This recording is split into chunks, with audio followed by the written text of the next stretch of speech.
Welcome back to a new video of SP3D YouTube channel. The topic of this video is a bookmark. A bookmark for a book is a handy tool that helps you keep your place while reading. By placing it between the pages, you can easily return to where you left off without searching or folding pages, keeping your book neat and organized.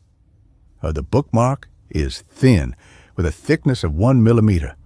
At the top, it features the SP3D channel logo, just like the one on the 15-centimeter ruler I made earlier. It also lists all the social media platforms where you can find my videos. I will use this dictionary to present the bookmark, even though the dictionary is not the appropriate book to use a bookmark with, but it's what I have now. The middle part of the bookmark passes over the page, while the rest goes under the page we want to mark with the bookmark. The top part of the bookmark with the SP3D logo sticks out from the book. In this way, it reminds me which page I stopped reading last time. Now, I can open the book at the page I stopped reading in order to continue.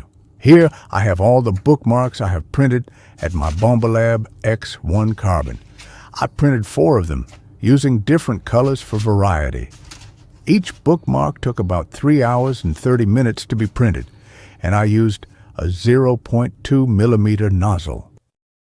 As I show you the bookmark in freecad, I want to let you know that if you'd like to print it yourself, you can visit my account on makerworld.com, where you can download the STL file for free.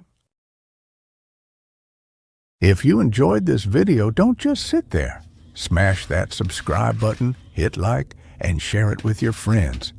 Drop a comment below to let me know what you loved about it.